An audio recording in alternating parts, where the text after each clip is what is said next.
Halo adik-adik, apa kabar? Masih bertemu dengan channel Kakak Dewi Purba.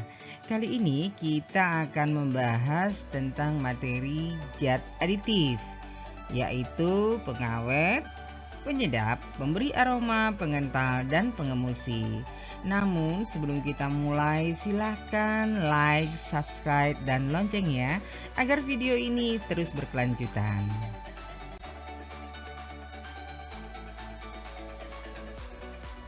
Coba kita perhatikan makanan yang ada pada slide ini. Apakah makanan ini layak untuk dikonsumsi? Ya, tentu tidak. Makanan ini tidak layak untuk dikonsumsi. Setiap bahan makanan memiliki jangka waktu tertentu untuk menjadi rusak. Makanan yang tidak layak dikonsumsi itu karena sudah ditumbuhi oleh jamur. Agar bahan makanan tidak cepat rusak karena tumbuhnya jamur, bakteri, dan mikroorganisme lainnya, makanan dapat ditambahkan bahan pengawet dalam jumlah tertentu. Pengawet adalah zat aditif yang ditambahkan pada makanan atau minuman yang berfungsi untuk menghambat kerusakan makanan atau minuman. Makanan dapat disebabkan oleh adanya mikroorganisme yang tumbuh pada makanan dan minuman. Bahan pengawet mencegah tumbuhnya mikroorganisme sehingga reaksi kimia yang disebabkan oleh mikroorganisme tersebut dapat dicegah, misalnya dengan fermentasi pada makanan dan minuman tersebut. Reaksi kimia lain juga dapat dicegah oleh adanya pengawet antara lain pengasaman, oksidasi, pencoklatan atau yang disebut dengan browning, dan reaksi enzimatis lainnya. Coba kita perhatikan bahan pengawet dan penggunaannya pada tabel ini. Pengawetan bahan makanan atau minuman dengan memberikan zat aditif merupakan cara pengawetan secara kimia. Cara lain mengawetkan makanan adalah dengan cara pengasinan atau pemanisan. Misalnya saja dengan cara pembuatan ikan asin, kemudian manisan buah atau daging panggang dapat awet secara alami. Metode pengawetan lain dengan pembekuan adalah dengan cara fisik, misalnya dengan pemanasan, pendinginan, pembekuan, pengasapan, pengeringan, dan penyinaran.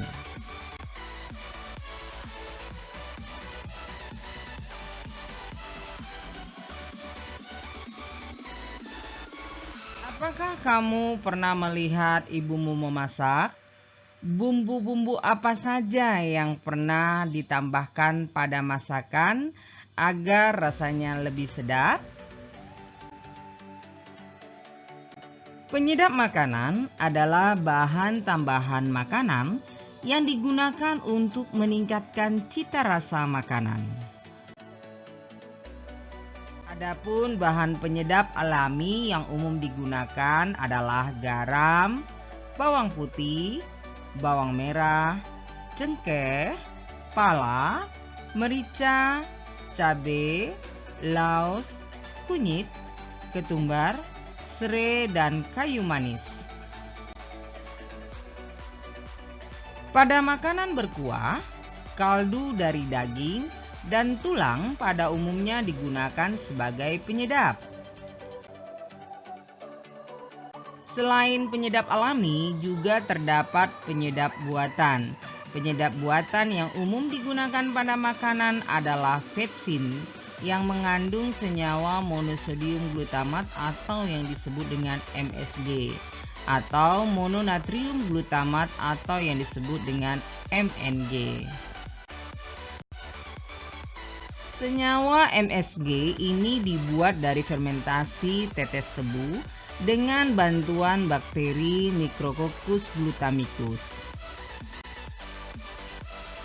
Banyak ahli kesehatan berpendapat bahwa penggunaan MSG yang berlebihan dapat menimbulkan penyakit yang dikenal dengan nama sindrom restoran Cina atau yang disebut dengan Chinese Restaurant Syndrome, dengan mempunyai gejala pusing, mulut terasa kering, lelah, mual, atau sesak napas.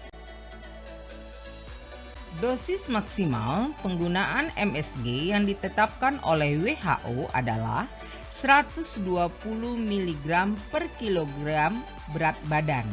Jadi misalnya berat badanmu adalah 40 kg, maka jumlah MSG maksimal yang dapat dikonsumsi sebesar 480 mg atau 0,48 gram.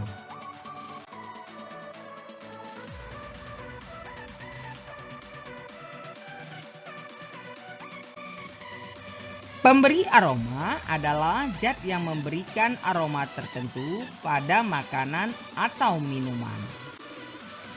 Penambahan zat pemberi aroma dapat menyebabkan makanan atau minuman memiliki daya tarik tersendiri untuk dinikmati. Zat pemberi aroma dapat berasal dari bahan segar atau ekstrak dari bahan alami. Pemberi aroma yang merupakan senyawa sintetis atau yang disebut dengan esen. Misalnya saja amyl kaproat atau aroma apel, amyl asetat, aroma pisang ambon, etil buterat, aroma nanas, vanilin, aroma vanili, dan metil antranilat, aroma bunga anggur, disebut dengan pemberi aroma sintesis.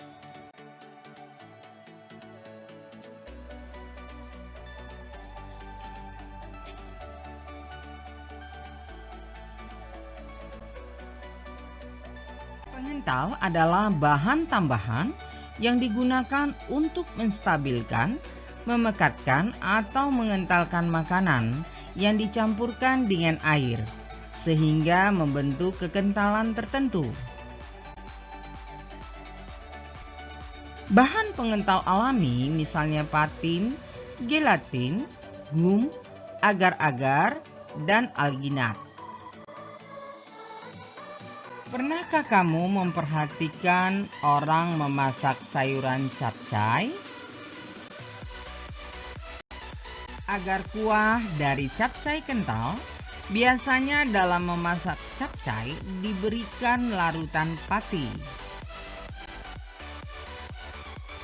Selain pada capcay, pengental biasa ditambahkan pada pembuatan permen karet yang umumnya menggunakan penggental gum.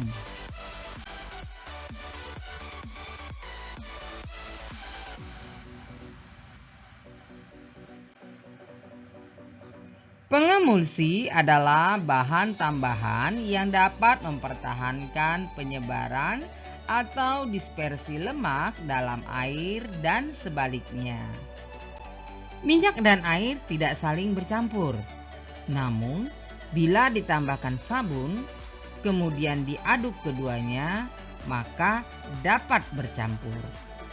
Sabun dalam contoh tersebut disebut dengan zat pengemulsi. Contoh zat pengemulsi makanan adalah lisitin yang terkandung dalam kuning telur maupun dalam kedelai. Lisitin banyak digunakan dalam pembuatan mayones dan mentega. Apabila tidak ditambahkan zat pengemulsi, lemak dan air pada mayones dan mentega akan terpisah.